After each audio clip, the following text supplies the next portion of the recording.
Chapter 20. Freak the Mighty strikes again. Even a total goon like me knows you can't stop Killer Kane, but I go ahead and try anyhow. My hands are still numbed out and I can hardly walk. So all I can do is sort of fall on top of him and try to shove him loose from her. I'm going, "Stop! I see you, Daddy. Please, please stop. You're killing her." He just twitches me away. He's made of iron and steel. He's gritting his teeth and squeezing her neck. You can see the whites of her eyes, and she's not even trying to get away anymore. I try to get between them, and I'm going, "I saw you kill her. I saw you kill Mom. I never forgot. Not ever. I know you did it. I know." It's like I'm trapped underwater or something, so weak and floaty I can hardly fight him. Can't prise pry my fingers loose from my mother's neck, from Loretta's neck, because everything is mixed up, and he's doing the same thing to Loretta he did to my mom, choking the life out of her. And he's got that same cold killer look because he wants her to die, like he wanted Mom to die, and nothing else matters except what he wants. I'm there in the dark pushing at him. The light catches his eyes, and I can see her looking at me. She's so far away, it's like I'm 4 years old again, peeking out from behind the bedroom door and then running to bang my little fists at him while the light fades from her eyes. I can't get him loose of her, so all I can do is keep screaming, "I know you killed her. I saw you. I saw you do it. You killed her, and I'll never forget, not ever." Finally, he jerks his head, and I can feel him looking at me.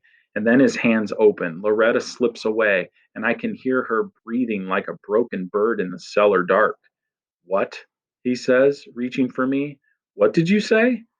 "I saw you do it," I say. "I saw you kill my mother."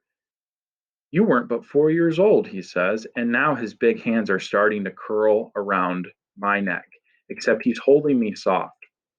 I can feel his heart beating and his cool breath in my face that makes me want to fall asleep. "You can't possibly recall that event," he says. "You think you can, but you can't." "I can," I say. "I do. That's the poison they put in your mind, boy. They brainwashed you into thinking you can remember." He's pulling me close, holding me soft by the neck, and now I can feel the pulse in my hands. "They never talk about it," I say. "They don't have to because I can't ever forget it, no matter how much I try."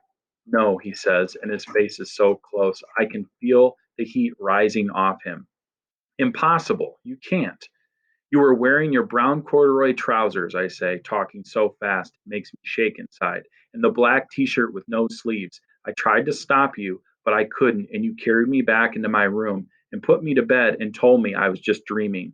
You locked me in that room, and I ran to the window and broke it with my hand and started yelling for somebody to come and help Mommy." My father sighs and he says, "Lord, I wish you hadn't done that, boy. It cost me years." "They caught you, Daddy, and they put you away forever, except you fooled them and they let you go." "I have to clean this up," he says, like he's talking to himself alone. "I have to clean this up and get out of here."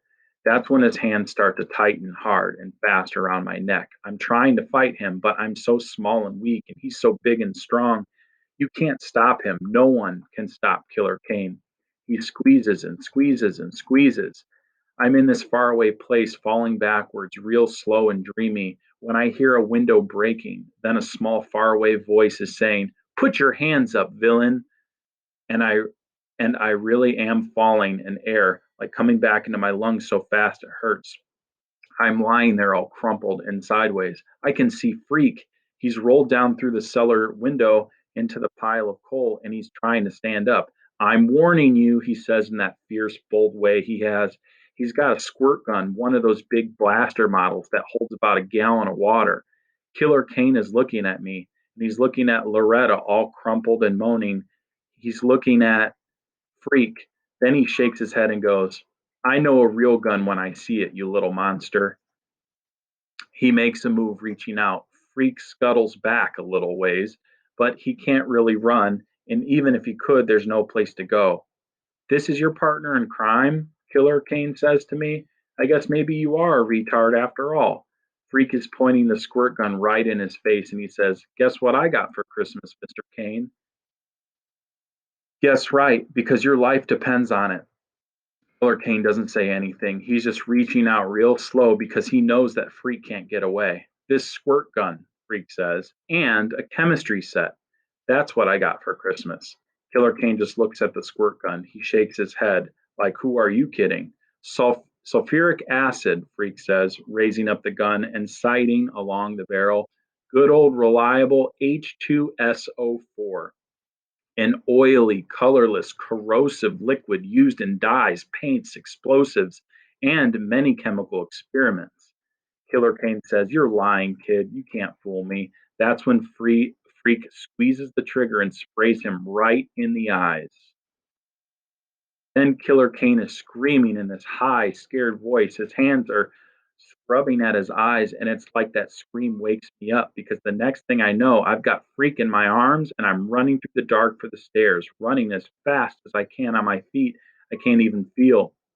Go, Freak is yelling. He's right behind you. Go. I can't look back, but I can feel him, feel the icy cold of him on the back of my neck and the hands reaching blind to grab me.